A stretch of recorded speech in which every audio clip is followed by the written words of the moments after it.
So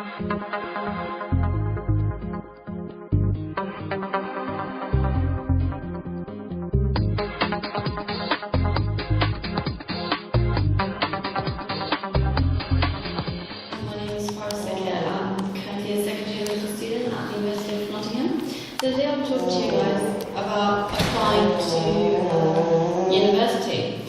I find it rather bit difficult because all I know is medicine, but I'll try my best to look at other subjects too.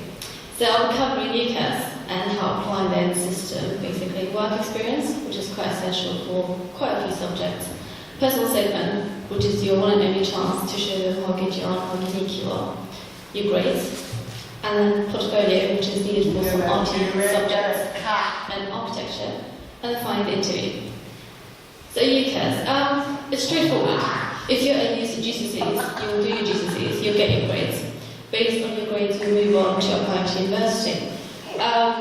You need GCSE grades for some subjects because they require a minimum of like 5 A's.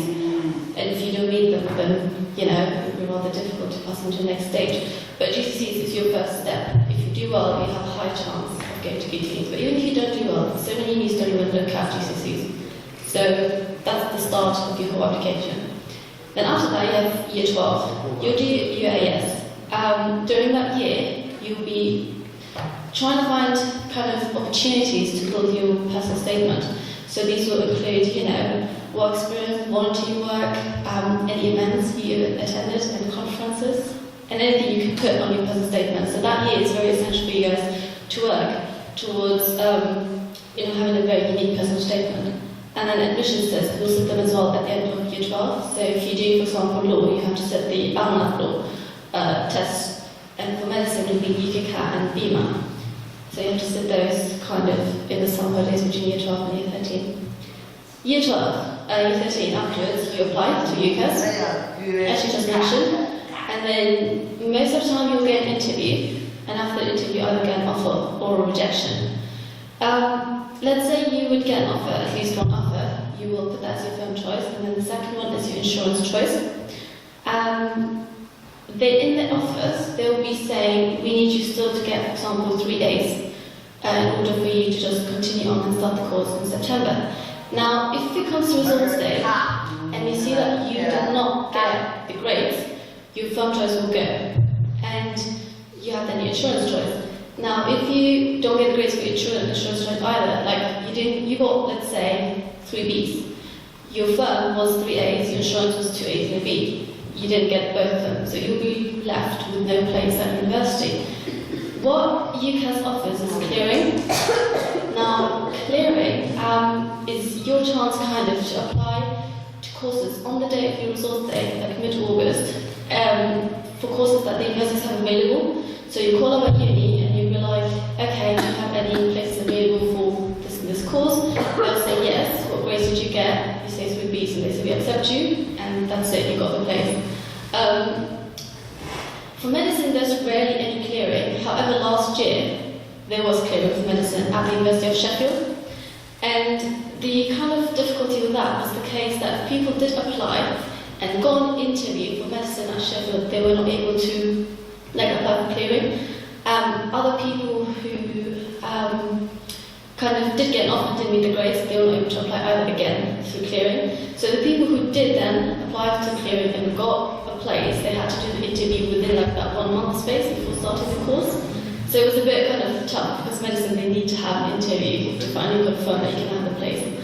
But yeah, clearing is, I think, a great chance to still have a place at uni, at a good uni, do a good course that you still like, even if you did not look at the grades. But yeah, moving on to work experience, which is, I think, the most important bit.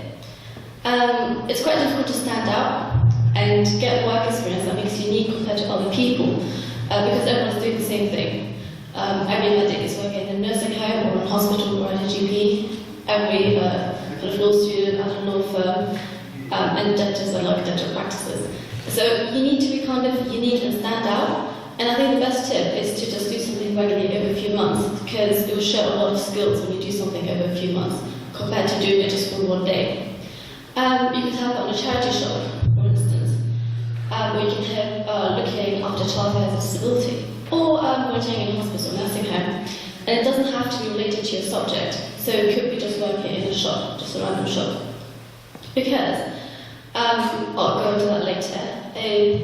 The main bit will be to be able to talk about what you've learned from your experience rather than what you've done and the qualities you have showed and how this will help you to be a good doctor or a lawyer, for instance. So it's more like reflecting back rather than listing of what you saw, because everyone can list everything they saw, but rather you be able to reflect back and show that I have those qualities, that what I've seen, and I think I'll be able to make a good lawyer, for instance. For example, the question would be what qualities would people show who work in a shop? And there are quite a few. Commitment, which is quite essential for most of the courses.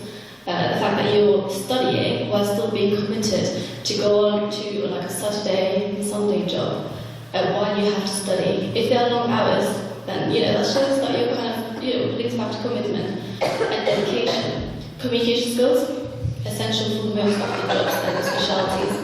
Working as part of a team, leadership, and taking responsibility for your own actions. So these are quite important skills that you would have shown or just working in a shop that is not related to the subject degree you want to apply to. Again, make you unique compared to doing 1 week in a hospital, which a lot of people do. So remember, it's not how much you've done, but rather what you've learned from it. I think that's the main rule that I went by when I applied for university and I went to do my work experience. And I think that's the main rule, really. Personal statement. Now, how do you put everything you've done, from volunteer work experience, and so on and so forth, into that statement? Remember, it's your only chance to kind of express yourself and show how unique and special you are compared to the others who you are applying against. And I'll give you an example of a paragraph and ask you if it's good or bad. And I'm trying to make this interactive, guys, so please reply to me. This bit. I volunteered for 3.5 months at King's Medical Centre in Nottingham on the Minority Ward. I also did 2 weeks work experience shadowing a GP at Bakersfield Medical Centre just outside of Nottingham. Is that good or bad? Not bad. But it's bad. It's not bad. It's not bad. Sisters. I think it's bad, but just list what they've done, but not actually describe what they've done and how they've done it. Yeah, brilliant. Literally, it has way too much information and he has reflected it back. They don't care if you've done it for 2 weeks or 3 months or God knows how much, they don't care about that. They just want to know what you've learned from it. So this is how you can write it. Literally the same thing, but say, I arranged to volunteer on the hospital ward where I realized how important communication is to the care of the patient. I saw that appropriate bedside manner is extremely important in establishing a rapport and making sure they understand their disease. Now, you have not included the 2 weeks or the 3.5 months, not even said where you've done them, but rather just reflected back. And that is a much more effective way of writing a personal statement. This is what you should aim for. Don't list it, reflect back, and show the communication, communication skills is a very important quality, for example. I think I have another one as well. Yeah, that one. During my time in A-levels, I worked part-time in grammar. I worked in the men's department, spending 8 hours every Saturday and Sunday, really folding t-shirts that people had thrown back onto a stand. It was really boring. Is that good or bad? Well, it's quite realistic though. I don't think that person lied when they said it. But you could make it sound as time well spent. So, you could mention, how again, you've showed the skills and communication skills, meet the deadlines, and all these things. Again, you showed the skills that are very important, reflected back. And it seems like time well spent, I guess. Yeah? Now, these are, again, a couple of, words, kind of things you should mention in how to say them. I think empathy, especially with medicine, the word empathy has to be in there. If you don't know what it means, look it up. It just means putting yourself in someone's shoes, knowing how they feel. Independence, both in learning and life. I think especially in university settings, they want people are independent to study, not like school, where they push us to work and do our homework and push us to, give an hour our coursework. You've got to be independent, they don't do that, they don't run after you. You rarely get to know your tutors by name and actually get to talk to them quite a lot. So being independent is very important. Motivation. I think motivation will be mainly your first paragraph in your personal statement showing why you want to do this. Teamwork skills, communication skills, and understanding the rule. I think a lot of people apply and they don't really know the rules, so show that you understand the rule of what you're applying to. So the top tips, don't talk about your A-levels. That's something that I've learned because everyone does the same A-levels. I think if you're applying to like medicine, everyone does like maths, biology, chemistry, maybe physics every now and then. So it's not really making me to stand out. But if you have an interest in academics, then do, for example, mention it. Don't say negatives about yourself. Again, this is your one and only chance to about yourself and show how good you are. And avoid cliche phrases like, I've always wanted to be a doctor since I was 7. Because clearly that was not the case when you were 7 years ago. Grades. I think this is the relevant bit for most of you. If you got really well in your GCSEs, some places that take GCSEs very, very seriously include Edinburgh, Oxford and Cambridge, Nottingham, Liverpool, Lancaster, and King's College London. So if you did really well, you know, it's always like, if you do well at something, you should go for the place that is really good and takes them serious, because if you did amazing, but apply to unis that don't take GCSEs seriously, then you're wasting your chance. That's why my colleague has said, apply wisely, choose university wisely, because every university is looking for something different in the application. Some of them focus on personal statement only, some of them care about GCSEs quite a lot. So if you did well, apply to those, because they'll take it seriously and actually take it into consideration. If you didn't do that right, it's fine, don't worry. Some unis that don't look at GCSEs at all, like at the minimum, would be Durham, Exeter, Plymouth, Glasgow, and Newcastle. So there's hope. If you did bad, we're good, don't worry. There's always unis that kind of would be suitable. Okay, that's GCSEs. When you move on to your A-levels, you need to meet the minimum requirements for university. So if you're applying to, like, let's say, law, and they're required to have like 3 A's at a specific uni, if you apply to that very same uni, but you don't have a prediction on your A-levels, they will reject you straight away. So apply wisely. Most people apply to, for example, Cambridge with an A prediction, but they want a star A. So that's going to be a straight rejection. So again, it's easy information you can get online on the prospectus. Just Google it, entry requirement, and it'll be there. Some of them care about AS, like your 4th year 12 subject. They want a minimum of BC, some of them don't care. And once again, the best advice would be just call them up. If they don't see anything on the website, call them up, be like, how much do you care about the 4th subject that I will drop? And they'll tell you. And they'll again help you to choose your course. You don't need 4 A-levels. You don't need that at all. I've seen so many people, including myself, who do way too many A-levels, thinking it will help them to get high back to you. It doesn't make a difference. If they say 3 A's, that's it. 3 A's will not make a difference. It will just be box ticked. So if you have 6 A's and 3 A's, you're both in the same boat. It doesn't make a difference. And reset policies vary. You are capable of resetting modules within the 2 years, year 12 and year 13. But once you're done with year 13, resetting a couple of modules outside the 2 years of A-levels are rather different. So some of them say it's fine, some of them say you need extenuating circumstances, and some don't accept it at all.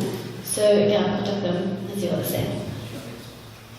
For some of you who are applying to art and architecture, I found it rather difficult because I have no clue about this.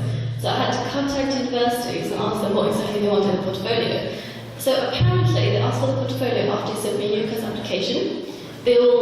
Some of them say send it to us straight away with the UCAS application externally. Some of them say, once you pass our UCAS kind of application checklist system, we will go on and ask for the portfolio that should send in.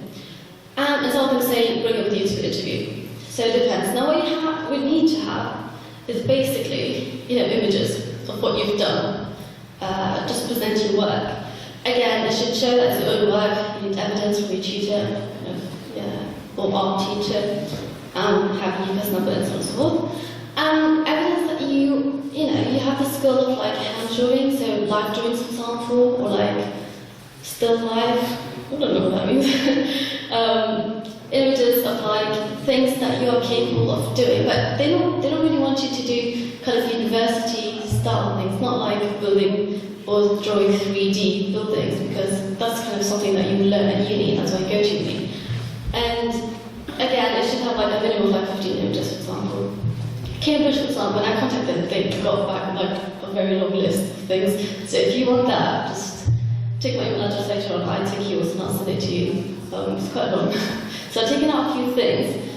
Work in a range of media and draw from life. Again, show different like models, a range of materials that you use. Show that it's your own interests. And it says here again, successful students with different interests are likely to have very different portfolios. So I think another thing that they said was that successful students had very different portfolios. They all didn't have the same thing. And it was successful because everyone was unique and everyone had different interests, which they showed and expressed quite clearly. Again, here it shows it's not a catalogue. That's why they're not telling you to put like 100 pictures in it, but rather just select a good 15 that you want to go on with and that you want to present. And show them that you're quite good at it. Designs for buildings, again, they say that is what you are coming to Cambridge to learn. So, and I think they're quite friendly. They're really friendly when it comes to like asking them. So just call them up, don't be scared, and they don't know you, so it's fine. They'll never see you again. These are a couple of examples of people that they put in their portfolios. So this one's a girl, and then you go to Cambridge. Another person can also go to Cambridge. So these are kind of things they're looking for. So different things, they're quite varied. Show different interests and different skills. Yeah. This is what they said. It's just going to judge like the visual skills that you have with a sense of judgment in your work. Finally, once you pass all of that, you have passed your personal statement, UCAS portfolio, you could go on to an interview. Know your implication inside out. So I would highly suggest, especially the personal statement, because at the interviews they use that as a kind of the chance to ask you lots of detailed questions about things you've read. Because lots of people say, oh, I've read this book, X, Y, Z, and it kind of helped me to have a deeper interest in this subject. They would ask you about this book because I'm 100% sure they have looked at this book if it's something related to the subject, and they'll ask you, oh really, what happened in this book? Oh, have you heard of that person, that book, what happened to them? And they'll actually ask quite detailed questions, and if you lied, yes, they will find out. At the interview, it's their chance to find out that you lied. You don't lie about your sports activities, or you lie about the work experience, it will all come out in the interview. And I think that's a great thing to do. I think what they did with me, I've written about my student project in the personal statement for like a bit, and I was like, that would help me to like develop independent studies, like, because I had to do your own research and writing and stuff. And I've written about it. I didn't really say the title, but I didn't say anything. But at the interview, the secretary of the dean was like to me, he just read out the title of my coursework, of my research project, and he was like to me, he just smiled because it was more like politics rather than any science related. And he was like, what is that all about? So I don't know how they got that title, and they find out everything, so don't lie. Now, why have you chosen this university is a quite simple question, and to be honest, the only way to be successful in that is just giving them what they want to hear. Most of them, for example, are really good at something specific. They want you to know that, and they want you to talk about it, and just like give them what they want to hear. For example, when I went to Nottingham, they were like, why this university? So because I did my research, and I went to perspective, and I spoke to medical students beforehand, they told me MRI scan was discovered in Nottingham. So I was like, okay, I'm going to mention this in my interview, and that's literally what I've done.